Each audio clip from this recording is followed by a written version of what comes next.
The moment his voice cracked, I knew this night was finished. Not awkward, not uncomfortable, irreversible. Up until then, everything had gone exactly how my family wanted. He stood beside my sister in his tailored suit, laughing easily, shaking hands, playing the role they had already cast him in The Future Husband, the success story, the man they could proudly introduce to anyone. They loved him instantly. Everyone except me. When he reached for my hand, his grip was firm, confident, practiced, the kind of handshake meant to quietly establish who stands where. Then his phone vibrated.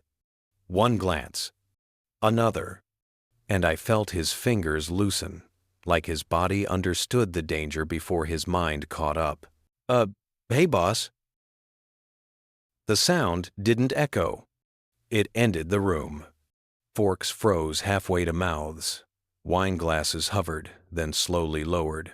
Chairs stopped creaking. Even breathing felt intrusive. My father's smirk stiffened, trapped between humor and confusion. My mother's polite disappointment sharpened into something alert, calculating.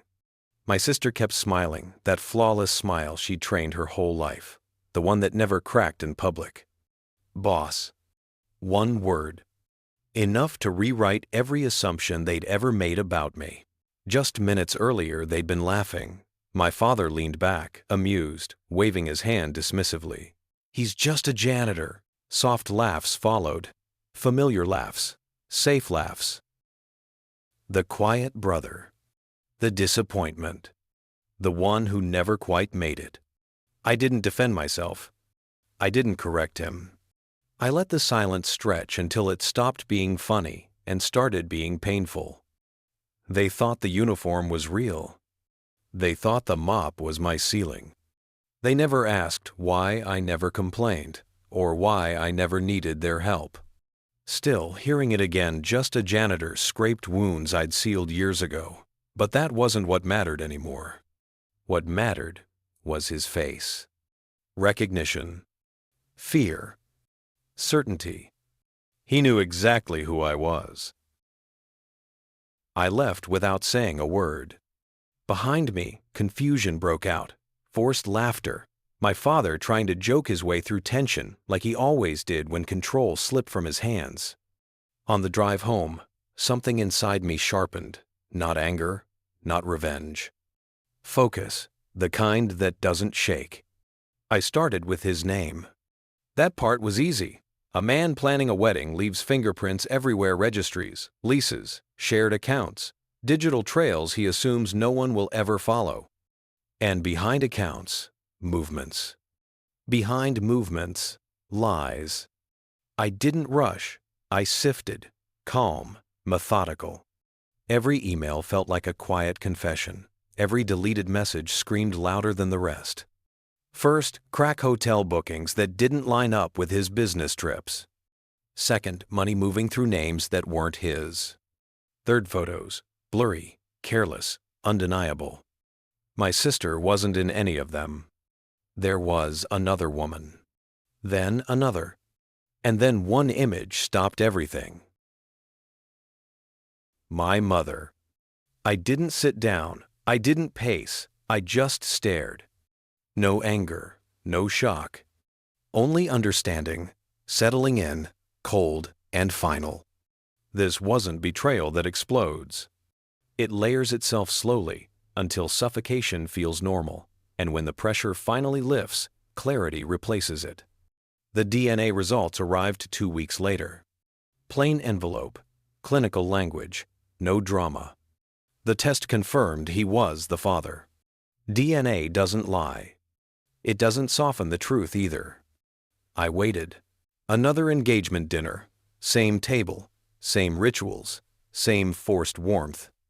My father at the head, my mother beside him, my sister glowing, unaware she was sitting inside a lie that had already collapsed. And him across from me, eyes locked on his plate, barely breathing. I slid the envelope between the wine bottles. No speech. No warning, just paper against wood. My sister opened it. Her hands began to shake halfway through. She stopped reading. The color drained from her face exactly like his had weeks earlier. The table leaned in, curiosity curdling into dread. My father grabbed the paper, scanned it, jaw tightening. My mother froze, hands clenched in her lap. Across from me, the fiancé looked up, panic naked in his eyes. He already knew what it said. The truth was simple. He wasn't just my sister's fiancé. He was my employee. And he'd been sleeping with the woman sitting beside my father. The silence this time wasn't awkward. It was suffocating. What is this? Proof. I didn't raise my voice. I didn't explain. I looked at him. Stand up. Tell them who you work for. He rose slowly like a man walking toward judgment. I work for him. That word him pointed straight at me. And suddenly, the old joke echoed in my head. Just a janitor. I didn't smile. I didn't stay. I took my coat and looked once at my sister. Her eyes were full of questions, regret, and realization, all arriving far too late.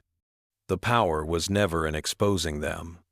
It was in walking away and letting the truth burn without me standing there to watch.